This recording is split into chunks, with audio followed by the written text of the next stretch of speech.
Hey mga travelers, kumusta kayo dyan? At syempre ngayon may bago tayong pag-usapan. Nung nakaraan, ay ang pinag-usapan natin ay yung mga disadvantage nitong trike na to. So ayan guys, Rusi Chariot 175 na talaga namang gamit na gamit. So nakaraan ang pinag-usapan natin ay disadvantage at ay yung mga hindi magandang nangyayari sa trike na to. So ngayon mga travelers, ang pag-usapan natin ngayon ay yung advantage o yung bentaha sa ganitong trike. So tara. Siyempre guys, bagong lahat, pasubscribe naman ng ating channel at i-click yung notification bell sa baba and click nyo po yung all para update kayo sa ating mga vlog sa mga trike, no? So nakaraan nag-review rin tayo ng Karusa 200i. So ito, pag-usapan natin to yung mga advantage nito. So ito mga travelers, si Rusi Chariot 175 ay may engine cc na 175, no? Halos same lang sila sa Barako na Kawasaki ang displacement. So ito mga ka-travelers ay 3 wheels. Yan. So ang kanyang engine, ayan, nasa ilalim siya ng tangke. Same din sa mga motorsiklo na nasa ilalim ng tangke yung engine. And sasabihin natin yung mga advantage dito mga travelers, no? So dito naman sa Rusi Chariot kasi ay naka-design naman talaga ito sa pangkargahan ng mabibigat at mga karga na talaga namang pang araw-araw natin ginagamit, lalo na yung pang negosyo mga travelers, no? Ang kagandahan nito sa trike na to mga travelers, ito pakita ko sa inyo guys, no? So itong trike na to ay meron siyang ito kasi passenger type, meron siyang upuan na mahaba. So kasi yung 6 dito tao hanggang 8 pag mga bata. So yan ang kagandahan sa ganitong trike, gawa ng marami tayong maikarga dito. Kung talaga lang naman ay pang negosyo, then ako napakarami at pwede nating gawin pang multipurpose na kargahan mga travelers, no? So ayun, at kagandahan dito mga travelers, ang yung kanyang upuan pwede siya may angat. So folding yung upuan niya, pwede siya ma-fold. At yun yung kagandahan dito. So matibay din naman yung sandalan niya, tumagal din naman. At itong binagawa na to, so pinalitan ko na siya ng PUM na Eurotex na makapal. And ito kasi mga travelers, meron itong capacity of 700 tons. 700 kilo ang pwede nating ikarga, sorry. 700 kilo pala mga travelers yung pwede nitong ikarga, hanggang 1 tons kayang-kaya niya. And ito, isa sa kagandahan dito, trike na to. Meron itong high and low gear. Yan. Ito yung the best. Ito yung gustong-gusto ko dito sa trike na to. Meron siyang low gear, kaya kahit gaano kataas yung daanan, katarik, kayang-kaya mga travelers, kahit marami kang karga, kahit puno pa yung trike mo ng galon-galon at sako-sakong buhangin. So ibababalan to mga travelers, pagbaba mo nito, naka-low gear na yan, matic na yan, papasok to yung low gear doon sa kanyang gearbox. So kahit ganito kataas, mas matarik pa dito, kayang-kaya niya mga travelers, no? So ganito kaganda ang trike na to. At ang battery nito ay naka 7 amperes 12 volts. Ito yung the best. So ito talagang gusto ko dito. Yan, no? Naka 7 amperes. So kahit gano'n kalakas yung ilaw natin, kaya po niya gawa ng naka 7 amps siya. Okay, at tambucho nito ay napakaganda rin, hindi siya maingay. Yan. So meron na siyang silencer.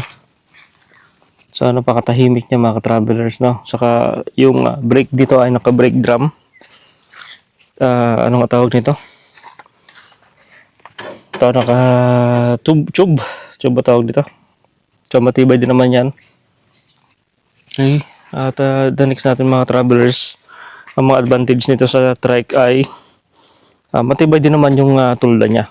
Yan tulda niya.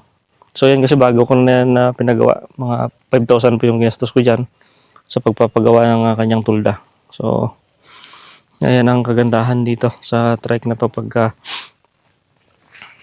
ginagamit natin sa pangnegosyo at panghakutan. So yung kanyang yung kanyang suspension sa harap ay naka-telescopic, yun doon. So dito sa likod mulye, pero naka-shock absorber. Now unlike dun sa cargo type nila na nakamulye lang, wala siyang shock absorber. So ito naman naka-shock absorber siya. Kaya hindi siya ganun matagtag. So ayun mga travelers, ang advantage dito napakarami. Kung advantage lang kung talagang pang negosyo, Ito na yung maganda gamitin kung talagang pang negosyo mga ka-travelers.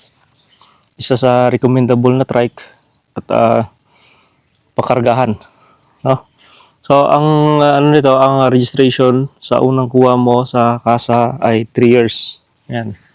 Yan ang kagandahan, hindi ka na magre-renew taon-taon sa loob ng 3 years. So 3 years registration, and after ng 3 years ay may renewal ka na ng yearly.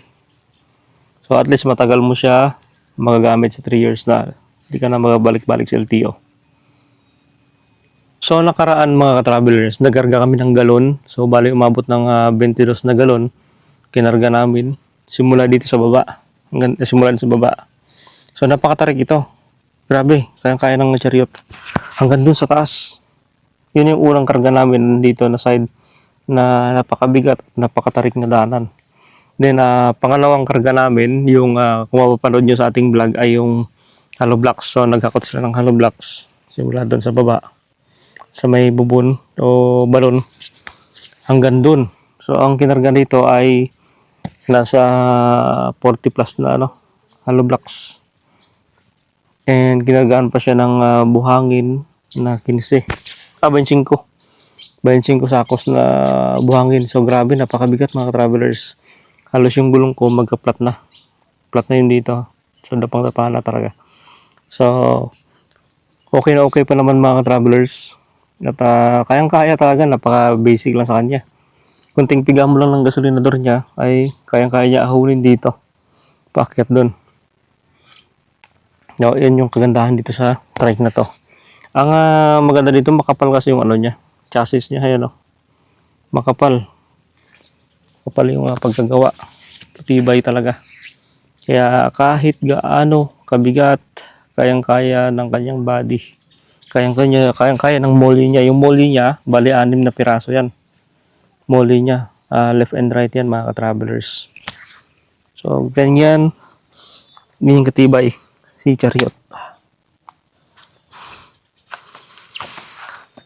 So ayan mga travelers, at ito yung mga advantage dito. So ma-extra tayo ng gulong dito para in kaso maplatan tayo ay meron tayong pangpalit at meron tayong jack dyan para hindi tayo mahirapan magbuhat.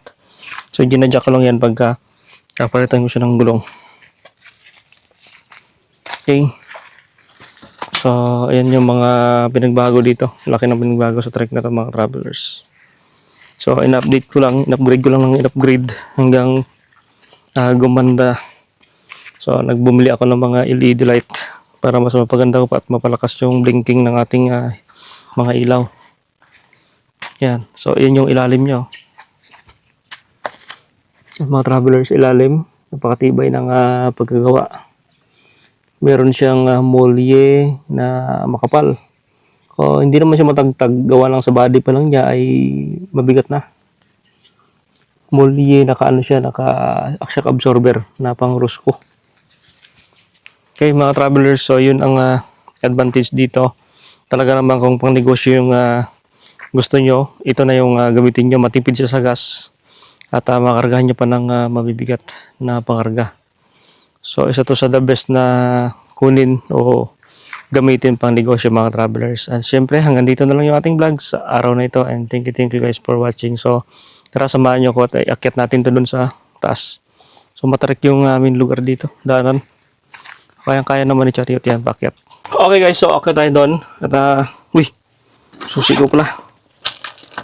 So matarik yung daanan na akitin natin.